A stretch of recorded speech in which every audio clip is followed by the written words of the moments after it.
आज की स्टोरी ऐसे शख्स के बारे में बताते हैं जिसने कितने कारनामे किए, उसके कारनामों का परिणाम आज उसको भुगतना पड़ गया है।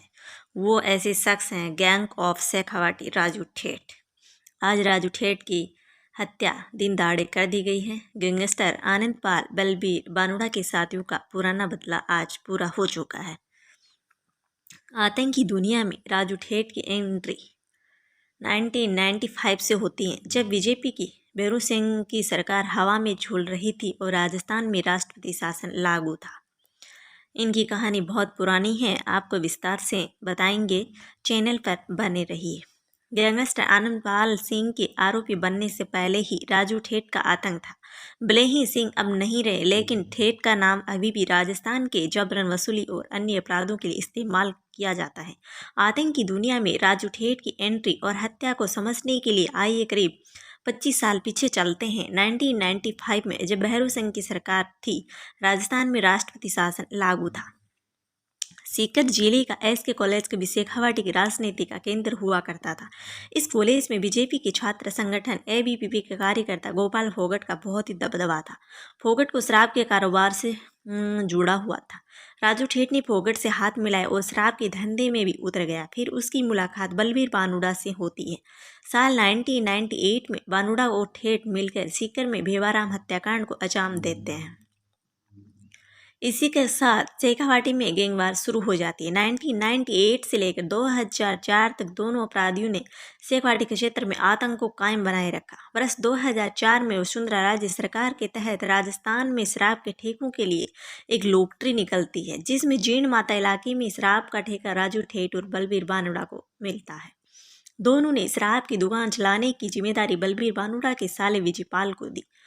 उन्हें ठेठ और बानुड़ा को रोजाना हिसाब किताब की जानकारी देने को कहा गया। हालांकि राजू ठेठ को उस पर ब्लैक में शराब बेचने और खातों में गड़बड़ी का शक था। इसके कारण ठेठ और विजयपाल के बीच बहस होती है। ठेठ ने अपने साथियों की मदद से विजयपाल की हत्या कर देते हैं। विजयपाल की हत्या ने राजू ठेठ और बलबीर बानुड़ा के संबंध तोड़ दिए और वो दुश्मन बन गए। बलबीर बानुड़ा अपने साले विजयपाल की हत्या का बदला लेने के लिए उतारू हो गए। अपना बदला लेने के लिए बलबीर बानुड़ा ने नागौर जिले के सांवरद गांव निवासी आनंदपाल सिंह से हाथ मिला लिया। खुद नेताओं के संग ठगा आनंदपाल नेताओं से बदला लेने की आग में चल रहा था। बलबीर बानुड़ा और आनंदपाल सिंह दोनों दोस्त बन गए और बदला लेने की कसम खा ली।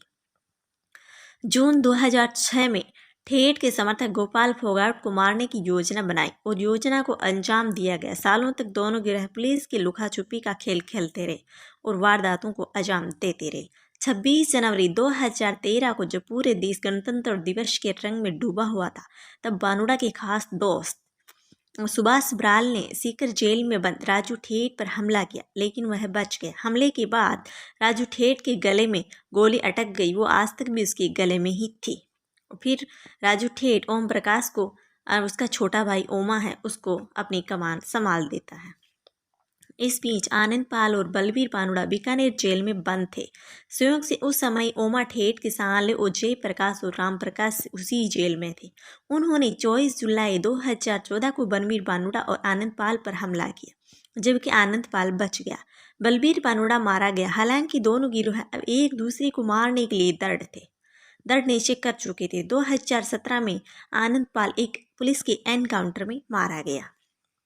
एनकाउंटर के बाद कुछ देर के लिए शेखावाटी गैंगवार ठंडा पड़ गया, लेकिन तब तक लॉरेंस विसरोई का धीरे धीरे राज्य में अपना पैर पसारता रहा।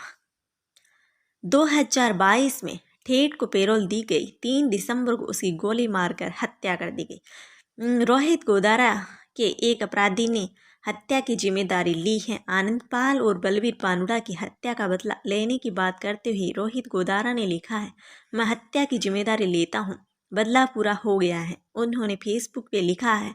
आनंदपाल के एनकाउंटर के बाद गिरोह के सदस्य लॉरेंस विश्नोई गिरोह में शामिल हो गए हैं। दोनों गिरोह इस घटना में शामिल हैं। गोदारा के खिलाफ हत्या के प्रयास, डकैती, रंगदारी समेत अन्य जघन्य अपराधों के 17 मामले दर्ज हैं।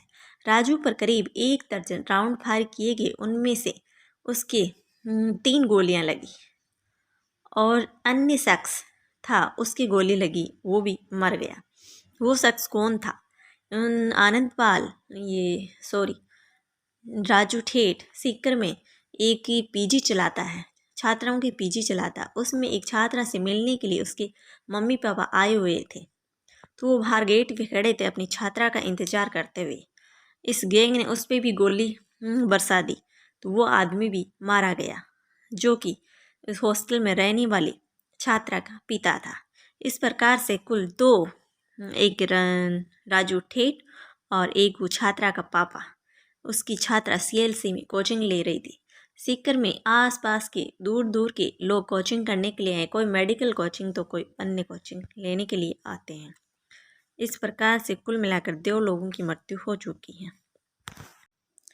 उन दोनों की डेड बॉडी राजकीय कल्याण हॉस्पिटल में रखवाया हुआ है। उनके परिवारजन बॉडी को लेने के लिए इनकार कर रहे हैं।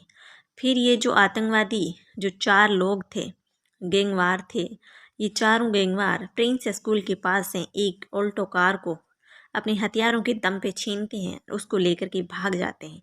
राजस्थान में आसपास के जिलों में और आसपास के राज्यों में सूचना कर दी गई है और नाकाबंदी कर दी गई है। डेड बॉडियों के घर वाले बोल रहे हैं कि हमें न्याय चाहिए, हम डेड बॉडी तभी लेंगे जब इन चारों को पकड़ा जाएगा। और इस प्रकार से आज 3 दिसंबर को एक बेगुनाह व्यक्ति मारा गया जिसका नाम ताराचंद था, और एक राजू ठेठ मारा गया। राजू ठेठ अभी अपराध की दुनिया को छोड़ करके नेता बनने के कगार पे आ रहा था, और तेजा सेना इसके बदले में सीकर को बंद करने का ऐलान कर रही है और घूम घूम के दुकानें बंद करवा रही है।